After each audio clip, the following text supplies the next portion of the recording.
بسم الله الرحمن الرحيم. الحمد لله رب العالمين، والصلاة والسلام على أشرف الأنبياء والمرسلين وعلى آله الطاهرين وأصحابه الطيبين ومن تبعهم بإحسان إلى يوم الدين. أما بعد، سبحانك لا علم لنا إلا ما علمتنا إنك أنت العليم الحكيم. اللهم إنا نسألك علما نافعا وعملا متقبلا ورزقا طيبا وشفاء من كل داء. اللهم انفعنا بما علمتنا وعلمنا ما ينفعنا وزدنا علما. محترم بھائیوں اور دوستوں اور معززات ماؤں بہنوں بیٹیوں اور خواتین اسلام، آج کے حدیث کے سبق میں آپ سب کو خوش آمدید کہتا ہوں. مختصر صحیح بخاری میں جو خرید و فروخت کا چیپٹر ہے اور لین دین کے مختلف معاملات کا جو چیپٹر ہے وہ ابھی چل رہا ہے. تو آج ہم جو چیپٹر پڑھنے والے ہیں اس کا عنوان ہے کتاب الحوالات، حوالوں کا بیان. حوالہ کسے کہتے ہیں؟ سب سے پہلے حوالہ کی وضاحت کر دیں، اس کے بعد انشاءاللہ اس چیپٹر میں جو احادیث ذکر کی ہیں وہ احادیث پڑھتے ہیں. تو حوالہ سے مراد کیا ہے؟ حوالہ سے مراد ہے، حوالہ کا معنی ہے پھیرنا اور اسی سے تحویل کرنا. جیسے ایک لفظ یہاں عام مشہور ہے، حوالہ ہنڈی. حوالہ ہنڈی کیا ہے کہ آپ کسی کو کچھ اماؤنٹ دیتے ہیں اور اس کو کہتے ہیں کہ آپ اگر دیناروں میں دے رہے ہیں تو اس کو آپ یہ کہتے ہیں کہ میرے ملک میں آپ میرے اکاؤنٹ میں اتنے روپے ڈال دیں یا فلاں بندے کو آپ اتنے جو روپے ہیں وہ آپ ڈیلیور کر دیں. تو میں نے گویا کہ بجائے اس کے کہ میں براہ راست خود اپنے اکاؤنٹ میں پیسے ٹرانسفر کرتا یا میں براہ راست کسی کو پیسے بھیجتا، اس کی بجائے میں نے درمیان میں ایک بندے کو لیا. یا پھر ایون اگر آپ براہ راست بھی ٹرانسفر کرتے ہیں تو آپ کو کسی صرافہ کمپنی کا واسطہ جو ہے وہ اختیار کرنا پڑے گا یا کسی بینک کا واسطہ اختیار کرنا پڑے گا. آپ بینک والوں کو کہیں گے یا صرافہ کمپنی کو یعنی ایکسچینج کمپنی کو آپ کہیں گے کہ یہ اتنے دینار ہیں اور اس کے برابر اتنے دیناروں کے برابر جتنی کرنسی ہوتی ہے میرے ملک کی اتنی کرنسی آپ میرے اکاؤنٹ میں ڈال دیں یا فلاں کو پہنچا دیں یا فلاں کے اکاؤنٹ میں ڈال دیں. تو گویا کہ براہ راست کسی جگہ پہ پیمنٹ کرنے کی بجائے آپ درمیان میں کسی کو آپ لیتے ہیں اور اس کو کہتے ہیں کہ تم اس تک پہنچا دو، پھیرنا، تحویل کرنا. لیکن یہاں ہم جس حوالہ کی بات کر رہے ہیں وہ کیا ہے؟ وہ یہ ہے کہ اگر آپ کے ذمے قرضہ ہو، کسی کا آپ کے ذمہ قرضہ ہو، آپ اس قرضے کی اماؤنٹ کو کسی اور پہ تحویل کر دیں، کسی اور کو شفٹ کر دیں. مثال کے طور پر ایک آسان سی مثال، میں نے آپ میں سے کسی کا اگر 100 دینار قرضہ دینا ہو تو جب قرضہ ادا کرنے کا وقت آتا ہے میں ایک تھرڈ پرسن کو میں کہتا ہوں کہ تم اس کو وہ پیسے ادا کر دو جو میں نے اس کے دینے ہیں. گویا کہ میں نے اپنا قرضہ شفٹ کر دیا کسی اور بندے پر. تھرڈ پرسن کو میں نے کہا کہ تم اس کو وہ 100 دینار ادا کر دو. وہ کہتا ہے ٹھیک ہے میں ادا کر دوں گا. تو اس کو حوالہ کہتے ہیں. اب اس میں آگے دو صورتیں ہیں. ایک یہ ہے کہ میں جس تھرڈ پرسن کو درمیان میں لے رہا ہوں اور اس سے میں کہہ رہا ہوں کہ تم اس کو قرضہ ادا کر دو. اس کی ایک شکل تو یہ ہے کہ اس نے میرے پیسے دینے ہوں، فرض کر لیں وہی 100 دینار اس نے مجھے دینا ہے. 100 دینار کا میں مقروض ہوں آپ میں سے کسی کا، اور ایک تھرڈ پرسن جو ہے وہ میرا مقروض ہے، اس کے اوپر میرا 100 دینار کا قرضہ ہے. تو میں بجائے اس کی کہ میں براہ راست اس کو ادا کروں جس کو میں نے دینے ہیں، میں اس کو کہتا ہوں جس نے میرے دینے، میں اس کو کہتا ہوں کہ تم اس کو ادا کر دو. بجائے اس کی کہ تم مجھے ادا کرو تم اسے ادا کر دو. تو یہ ایسی ہی ہے جیسے کہ میں نے خود ادا کی ہے. ٹھیک ہے. تو جس تھرڈ پرسن کو میں لے رہا ہوں نا درمیان میں، اس کو کہتے ہیں محال الیہ، جس کی طرف میں نے اپنا قرضہ تحویل کیا. میں نے شفٹ کیا کہ تم اس کو ادا کر دو۔ ایک تو اس کی یہ شکل ہے کہ وہ میرا مقروض ہے تو میں نے کہا کہ تم میرا قرضہ مجھے دینے کی بجائے تم اس کو دے دو، ایک تو یہ شکل ہے۔ دوسری شکل یہ ہے کہ جس تھرڈ پرسن کو میں لے رہا ہوں درمیان میں، مجھے یہ پتہ ہے کہ یہ بندہ مالدار ہے، اور میں جب اس کو کہوں گا کہ تم میرا قرضہ اس کو ادا کر دو، 100 دینار اس فلاں بندے کو ادا کر دو، تو وہ کہے گا ٹھیک ہے میں ادا کر دیتا ہوں۔ وہ میرا مقروض نہیں ہے، وہ میرا مقروض نہیں ہے، لیکن میں جب اس کو کہتا ہوں تو وہ کہتا ہے ٹھیک ہے جی میں ادا کر دیتا ہوں۔ اب اس بندے کو چاہیے، کس کو؟ جس کے میں نے پیسے دینے، اس کو چاہیے کہ وہ کس سے لے وہ پیسے لینے کا مطالبہ وہ تھرڈ پرسن سے کرے، کیونکہ میں نے تو اپنی طرف سے وہ معاملہ شفٹ کر دیا ہے، میں نے حوالہ کر دیا، تحویل کر دیا، تو لہذا تھرڈ پرسن سے وہ بندہ مطالبہ کرے گا کہ جو 100 دینار یا جتنے بھی پیسے ہیں وہ آپ کو فلاں بندے نے کہا وہ آپ مجھے ادا کریں، تو وہ ادا کرنے کا پابند ہوگا، کیونکہ اس کی رضامندی کے ساتھ مجھے پتہ ہے کہ یہ بندہ یا تو میرا مقروض ہے، یا پھر جب میں اس کو کہوں گا تو میرا کہنا وہ ٹالے گا نہیں اور وہ میرا کہنا پورا کرے گا۔ پھر اس کے بعد جب وہ میرے کہنے پہ میرے مقروض کو، میرے قرض خواہ کو وہ پیسے ادا کر دیتا ہے، اب یہ معاملہ میرے اور اس کے درمیان ہے کہ میں جتنے پیسے اس نے میری طرف سے ادا کیے ہیں میں اس کو فوری طور پہ ادا کر دوں یا بعد میں ادا کروں، وہ ہماری آپس میں انڈرسٹینڈنگ ہوگی۔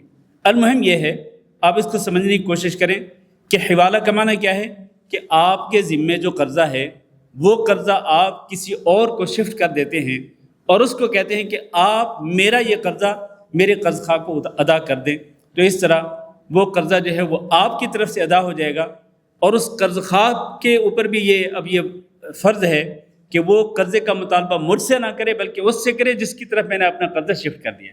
بات سمجھ آئی؟ چلیں، ہاں جی، آپ نے حوالہ کی بات کی ہوگی، جیسے پیسے دیتے ہیں یہ کیا جائز ہے؟ میں نے ویسے مثال دی تھی، ہاں، لیکن یہ غیر قانونی جو تحویل ہوتی ہے، جو غیر قانونی حوالہ ہوتا ہے وہ جائز نہیں۔ آپ کو قانونی طریقہ اختیار کرنا چاہیے، جس ملک میں آپ رہتے ہیں اس ملک کے لا کو آپ کو فالو کرنا چاہیے۔ تو یہ جو حوالہ ہنڈی ہے اس کی حوصلہ افزائی نہیں کی جا سکتی، بلکہ اس کی حوصلہ شکنی کرنی چاہیے، الا یہ کہ اگر آپ مجبور ہو جائیں اور کوئی چارہ نہ رہے بغیر اس کے، تو پھر آپ اس کا یہ راستہ اختیار کر سکتے ہیں، ورنہ حتی الامکان آپ کو بچنا چاہیے، کیونکہ یہ رولز ہوتے ہیں ملکوں کے آپس میں، ٹرانزیکشنز کے کچھ رولز ہوتے ہیں، کچھ ضابطے ہوتے ہیں، اور یہ رولز جو ہیں وہ لوگوں کی مصلحت کے لیے اور ملکوں کے مفاد کے لیے بنائے جاتے ہیں، کیونکہ اس طرح جو غیر قانونی جو ٹرانزیکشن ہوتی ہے اس سے ملکوں کا نقصان ہوتا ہے، تو اس لیے اس سے حتی الامکان بچنا چاہیے۔ ہاں، اگر آپ کہیں مجبور ہو جاتے ہیں تو مجبوری کے احکامات الگ ہیں، ٹھیک ہے۔ اچھا جی، اس چیپٹر میں امام بخاری رحمہ اللہ نے جو پہلا باب باندھا ہے وہ ہے اذا احال علی ملیء فلیس له رد، جب ایک بندہ کسی مالدار آدمی کی طرف اپنے قرض کو شفٹ کرے، حوالہ کر دے ایک مالدار آدمی کی طرف، یعنی آپ کے اوپر قرضہ ہے، آپ جس کی طرف وہ شفٹ کرے وہ مالدار بندہ ہے، آپ کو پتہ ہے کہ وہ بندہ مالدار ہے، تو اس مالدار کو اس کی بات، اس کا حوالہ رد نہیں کرنا چاہیے، قبول کر لینا چاہیے۔ دونوں صورتوں میں، اگر آپ نے اس سے قرضہ لینا ہے تب بھی اور آپ نے قرضہ نہیں لینا تب بھی، اور اگر اس کو قبول نہیں ہے کسی مجبوری کی بنا پر تو اس کے اظہار کر دے کہ بھئی نہیں، میں معذرت چاہتا ہوں، میں اس طرح نہیں کر سکتا کہ آپ کا قرضہ میں ادا کروں، تو وہ اگر کسی معقول عذر کی بنا پہ اگر انکار کرتا ہے تو ٹھیک ہے، ورنہ ہونا یہ چاہیے کہ جب میں نے کہہ دیا کہ اپنے قرض خواہ کو کہ تم اپنا قرضہ جو تم نے مجھ سے لینا ہے تم فلاں مالدار بندے سے لے لو، اور اس کو بھی میں کہہ دیتا ہوں کہ بھئی یہ قرضہ تم اس کو ادا کر دو، تو اس کو یہ رد نہیں کرنا چاہیے، اس کو یہ بات قبول کرنی چاہیے۔ اور اسی طرح اس کو بھی، کس کو؟ جس کو میں نے ادا کرنا ہے، اگر میں اس کو کہتا ہوں کہ تم یہ پیسے فلاں بندے سے لے لو، تو اس کو بھی یہ بات قبول کر لینی چاہیے اس کو اصرار نہیں کرنا چاہیے کہ نہیں بھی تم ہی ادا کرو. نہیں، اگر میں اس کو حوالہ تحویل کر رہا ہوں کہ تم مجھ سے نہیں فلاں بندے سے لے لو، خصوصاً اس شکل میں کہ اگر اس نے میرے پیسے دینے ہوں تو پھر میں جب اس کو شفٹ کر رہا ہوں اس کی طرف، تو اس کو بھی قبول کرنا چاہیے جو میرا قرض خواہ ہے، اور جس کی طرف میں شفٹ کر رہا ہوں اس کو بھی یہ بات قبول کرنی چاہیے، کیونکہ اس نے میرا قرضہ مجھے واپس کرنا ہے، تو بجائے مجھے واپس کرنے کے وہ اس کو واپس کر دے، تو بات تو ایک ہی ہے. تو اس طرح دونوں طرف سے معاملہ جو ہے وہ قبول کیا جانا چاہیے اور اس کو رد نہیں کرنا چاہیے. اس میں جو حدیث ہے عن ابی ہریرہ رضی اللہ عنہ ان رسول اللہ صلی اللہ علیہ وسلم قال مطل الغنی ظلما واذا اتبع احدكم على ملی فلیتبع. ابو ہریرہ رضی اللہ تعالیٰ عنہ بیان کرتے ہیں کہ رسول اللہ صلی اللہ علیہ وسلم نے ارشاد فرمایا کہ مالدار آدمی کا ٹال مٹول کرنا ظلم ہے. مالدار آدمی جس کو آپ نے قرضہ دیا ہے وہ مالدار ہیں اور قرض ادا کرنے کا ٹائم بھی آ چکا. فرض کریں قرض کے وقت، قرض دیتے وقت یہ بات طے ہوئی تھی کہ 1 مہینے کے بعد تم قرض مجھے واپس کرو گے.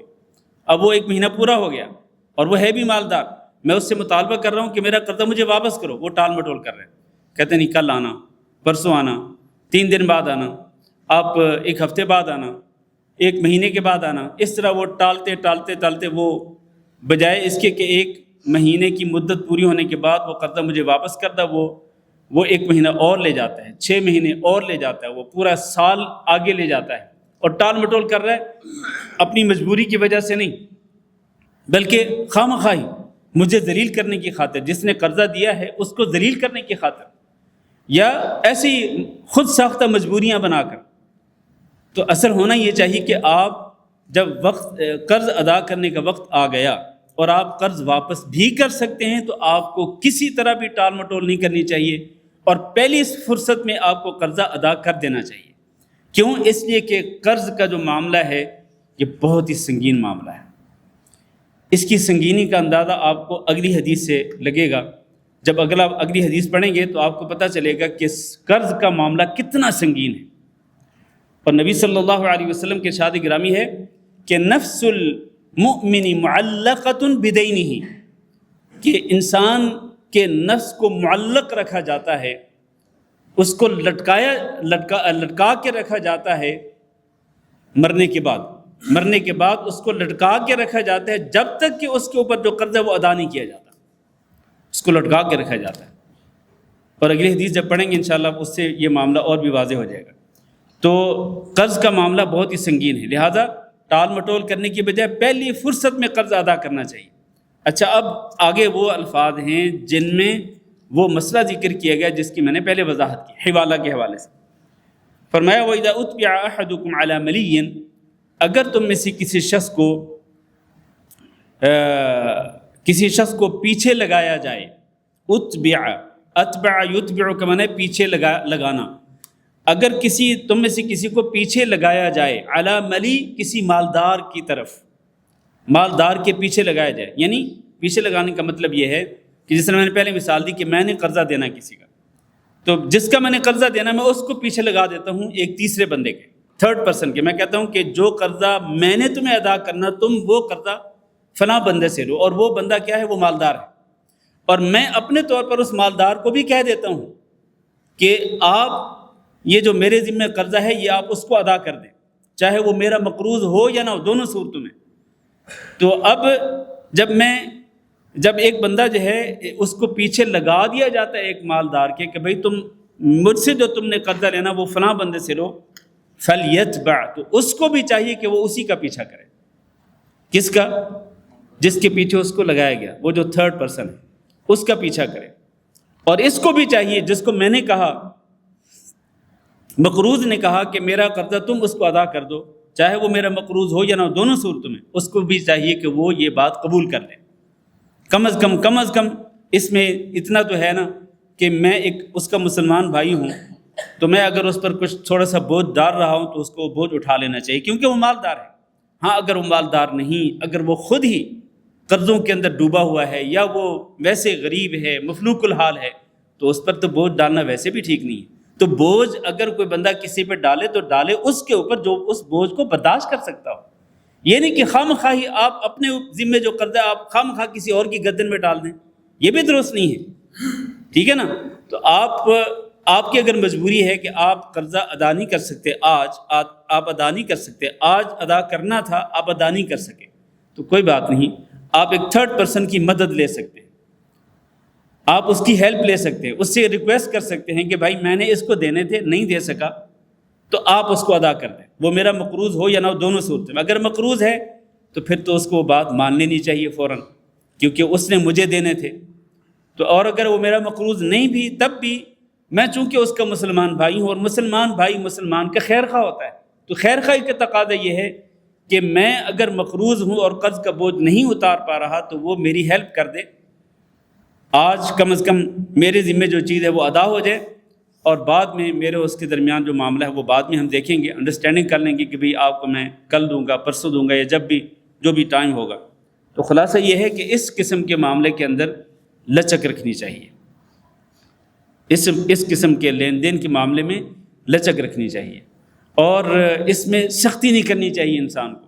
وہ حدیث ہے نا، نبی صلی اللہ علیہ وسلم نے دعا فرمائی کہ رحم اللہ امرأن، کہ اللہ تعالیٰ اس بندے پہ رحمت فرمائے کہ جو خریدتے وقت بھی اور بیچتے وقت بھی بڑا نرم ہوتا ہے، اور جب وہ تقاضا کرتا ہے اپنے حق کا تقاضا کرتا ہے تو تب بھی وہ نرمی کرتا ہے، سختی نہیں کرتا، وہ اس کے اوپر ڈنڈا نہیں اٹھا لیتا، ہتھوڑا نہیں اس کے سر کے اوپر رکھ دیتا کہ بھائی نہیں بس تم ابھی مجھے ادا کرو، بس کرو نہیں۔ اگر وہ تنگ دست ہے تو تنگ دست کو آپ مہلت دے دیں میرے بھائی، آپ اس کو مہلت دے دیں۔ اور حدیث میں ہے نا کہ قرآن میں بھی ہے کہ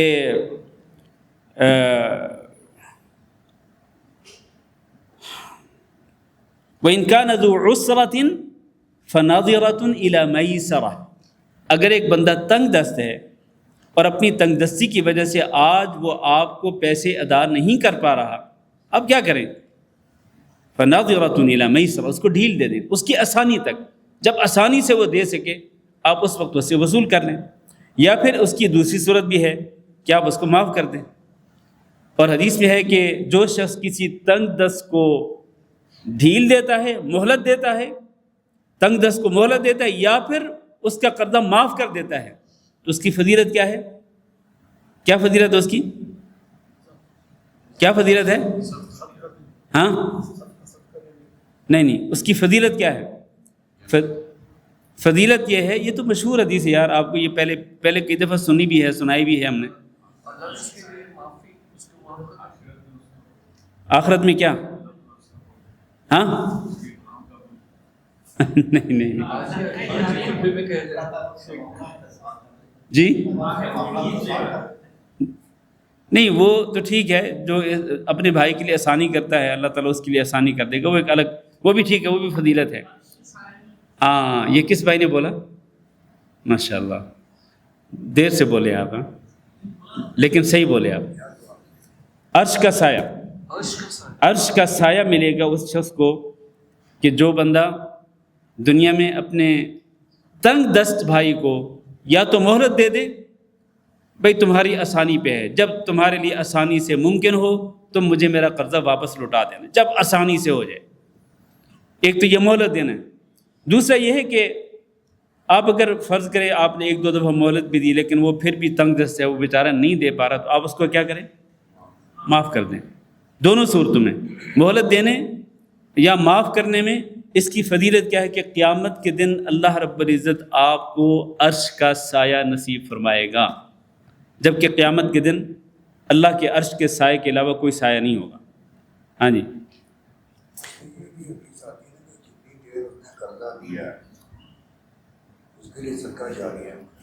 ہاں وہ بھی فضیلت ہے، بالکل وہ بھی فضیلت ہے۔ اور وہ اس طرح ہے کہ آپ نے کسی کو قرضہ دیا اور قرض واپس کرنے کی مدت آپ نے مقرر کر دی، فرض کر لیں 1 مہینہ مدت مقرر ہے، تو جتنا آپ نے قرضہ دیا، مثال کے طور پر آپ نے 100 دینار قرضہ دیا اور جتنی مدت آپ نے مقرر کی وہ فرض کر لیں 1 مہینہ ہے، تو 1 مہینہ گزرنے تک وہ روزانہ 100 دینار جو آپ نے قرضہ دیا ہے، روزانہ 100 دینار کے صدقے کا ثواب آپ کے لیے لکھا جائے گا روزانہ، جب تک کہ وہ مدت پوری نہیں ہوتی۔ اچھا مدت پوری ہو گئی اور ابھی اس نے قرضہ واپس نہیں کیا، تو پھر جب تک وہ واپس نہیں کرے گا تب تک ڈیلی ڈبل یعنی 100 کے بجائے 200 دینار صدقہ کرنے کا ثواب ملے گا اس کو۔ کتنی بڑی فضیلت ہے یہ، بہت بڑی فضیلت ہے۔ تو اس لیے قرضے کے معاملے میں انسان کو سختی نہیں کرنی چاہیے۔ اللہ کے رسول صلی اللہ علیہ وسلم کی دعا بھی ہے کہ اللہ اس پہ رحمت فرمائے کہ جو تقاضا کرتے وقت بہت ہی نرمی کرتا ہے۔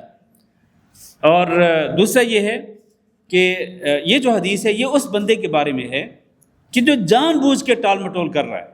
تو جان بوجھ کے ٹال مٹول کرنا باوجود اس کے کہ قرضہ ادا کرنے کی استطاعت بھی ہے، پھر اگر آپ ٹال مٹول کرتے ہیں تو یہ ظلم ہے۔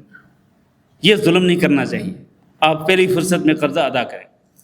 اور دوسری جو بات ہے اس حدیث کے اندر وہ میں نے پہلے اس کی وضاحت کر دی کہ اگر ایک مقروض انسان اپنے قرضے کو کسی اور کی طرف شفٹ کرتا ہے تو دونوں کو، جو قرض خواہ ہے وہ بھی، اس کو بھی قبول کرنی چاہیے یہ بات، اور جس کی طرف میں نے وہ قرضہ، آپ نے وہ قرضہ تحویل کیا ہے یا شفٹ کیا ہے، اس کو بھی وہ بات قبول کر لینی چاہیے۔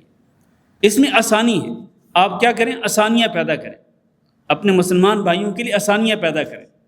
جس طرح پہلے اشارہ کیا کہ من یسر علی مسلم یسر اللہ علیہ فی الدنیا والآخرہ، کسی مسلمان پر آپ آسانی کریں گے اللہ آپ کے لیے آسانیاں کرے گا دنیا میں بھی اور آخرت میں۔ ہاں جی، اس کی ضرورت کو 100 دینار دے دی ہے، خدا نے دے دیا، تو اس سے افضل ہے کہ کسی کو کسی ضرورت پوری کی ہے، اس کی ضرورت کو پورا کیا جائے۔ ضرورت کو ایسے دینا کوئی الگ سے بات ہے۔ جی جی، ضرورت کا کیا کہتے ہیں اس کے بارے میں؟ ہاں، وہ اگر آپ اس کی ضرورت کو پورا کرتے ہیں، لیکن آپ اس کی ضرورت کو پورا کرتے ہو آپ کی نیت یہ ہے کہ اس کی ضرورت پوری ہو جائے، اس پر مجھے اس کی طرف سے کچھ نہیں چاہیے، یہ تو صدقہ ہے، یہ صدقہ ہے، یہ بہت بڑا صدقہ ہے، بہت بڑی نیکی ہے۔ آپ کو یہ پتہ ہے کہ وہ آپ سے قرضہ طلب کر رہا ہے، تو آپ یہ سمجھتے ہیں اس کی خیر خواہی کرتے ہوئے کہ بجائے اس کے کہ میں اس کو قرض دے کر اس کے اوپر بوجھ پڑے قرضے کا، میں کیوں نہ ایسے کروں کہ میں اس کی ضرورت کو پورا کر دوں۔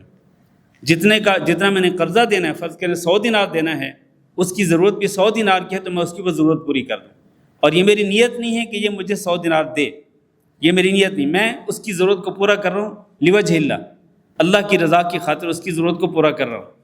تو یہ تو بہت بڑا صدقہ ہے، آپ نے اس کو قرضے کے بوجھ سے بھی بچا لیا، اس کی ضرورت کو بھی پورا کر دیا، اس پر تو ڈبل ٹرپل اس پر اجر و ثواب۔ ہاں جی، اگلی حدیث پڑھتے ہیں۔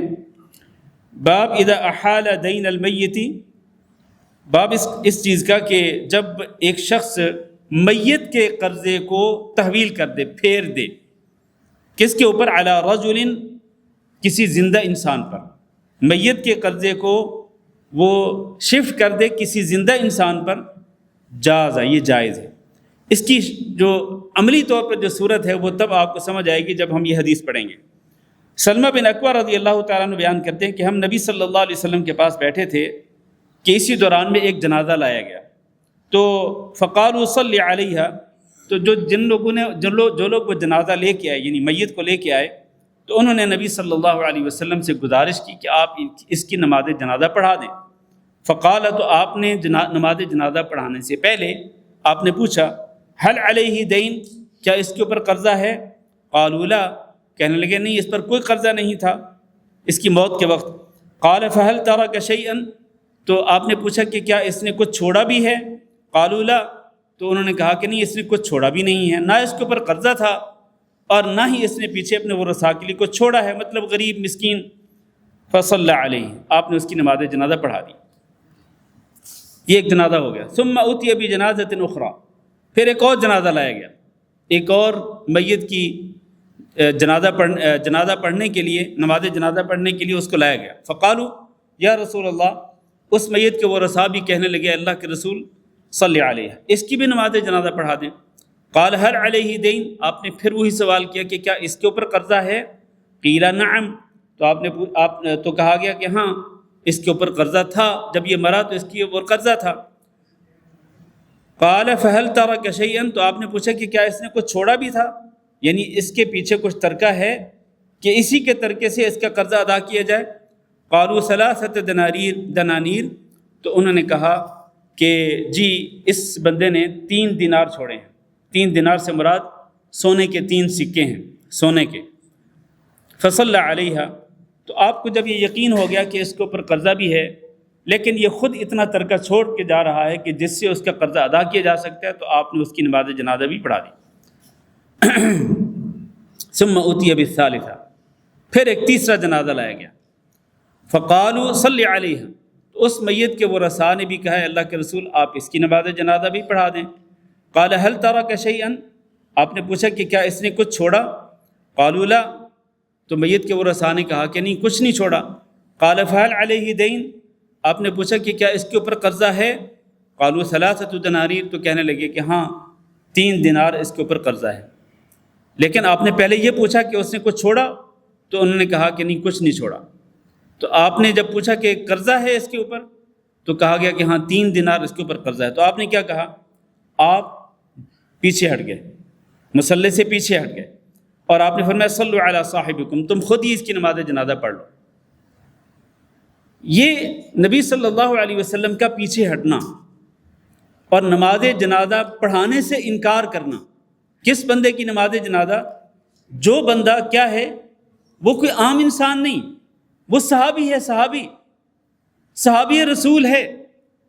اور صحابی رسول اپنے صحابی کی نماز جنازہ پڑھانے سے آپ نے انکار کر دیا، اور آپ نے کہا کہ تم خود ہی پڑھ لو نماز جنازہ.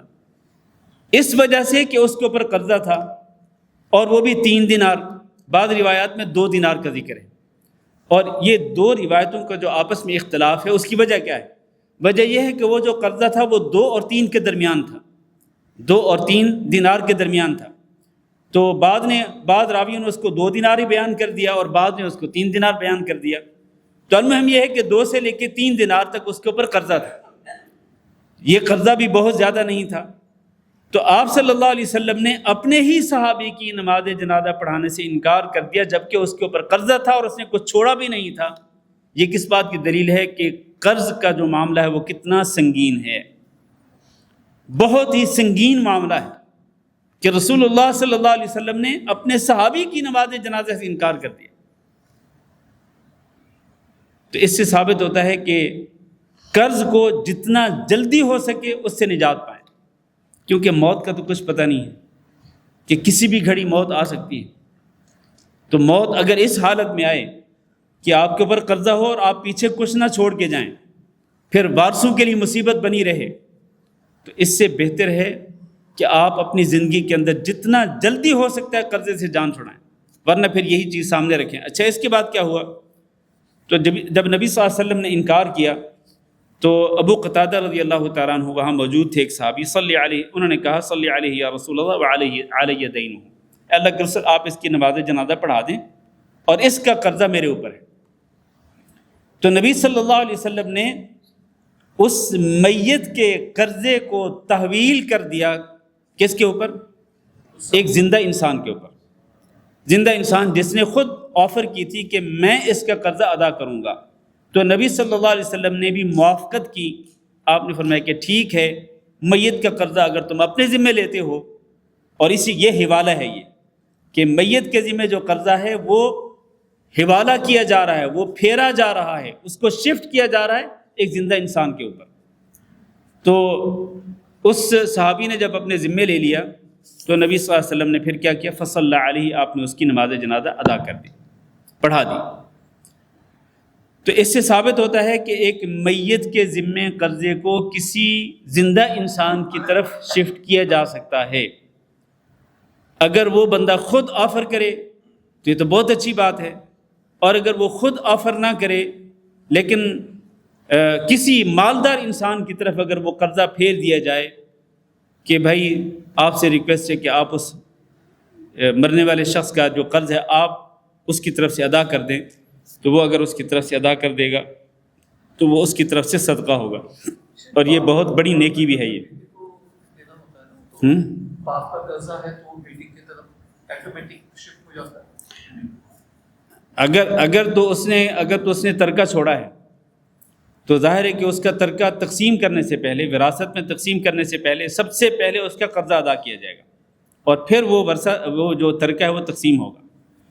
اور اگر اس نے اتنا نہیں چھوڑا ہے، ترکہ اس کے پیچھے کچھ بھی نہیں ہے، تو اس کے جو ورثاء ہیں وہ اپنے ذمہ لے لیتے ہیں. وہ کہتے ہیں کہ جیسے کہ آج کل ہوتا ہے عام طور پر کہ جنازے سے پہلے اعلان کیا جاتا ہے کہ بھائی اس کے ذمے اگر قرضہ ہے، جس نے لینا ہے وہ فلاں بندے سے رابطہ کر لے.